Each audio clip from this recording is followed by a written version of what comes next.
Sir இப்போ நான் வேலைக்கு போறதுனால எங்க அப்பாக்கு ரூபாய் கொடுக்க முடியும்னா என்னால கொடுக்க முடியும். எங்க அப்பாவுக்கு மட்டும் கொடுக்க மாட்டாங்க, அவங்க அப்பாவுக்கு கொடுப்பாங்க. நான் இவர்கிட்ட போயிட்டு எங்க அப்பாவை பார்க்க போறேன், எனக்கு ஒரு 100 ரூபாய் தாங்க 500 ரூபாய் தாங்கறேன்னா எனக்கு உனக்கு எதுக்கு ரூபாய், நான் வீட்டுக்கு தேவையானதெல்லாம் வாங்கி வைக்கிறேன், பேசாம வீட்டுல இரு அப்படிலாம் போய் ஒண்ணும் கொடுக்க கூடாது அப்படிங்க. அவங்க அப்பா 100 ரூபாய் கேட்பாரு, எதுக்குன்னு கேளுங்க. எதுக்குமா போயிட்டு வாங்க.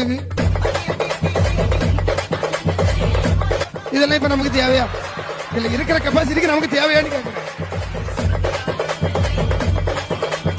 சார் அவர் என்னத்தை வாங்கினாரோ அது ரெண்டாவது, தன்னோட தகப்பனுக்கு நான் கொடுக்கறதுல இது எனக்கு ஒரு சந்தோஷம். அப்ப என்னோட சம்பளத்துல நான் கொடுக்கறதுல உங்களுக்கு என்ன கஷ்டமா இருக்குன்னு நான் கேக்குறேன். எங்கப்பா நீ 150 ரூபாய்க்கு ஓட்டர் கேட்டா கொடுக்க மாட்டேங்க. இல்லம்மா இப்போ பார்த்தா ரெண்டே ஒன்னா பாக்குறேன் சார். ஒரு நிமிஷம் கேளுங்க.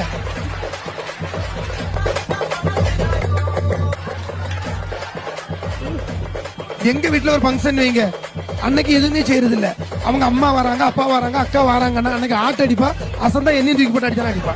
அந்த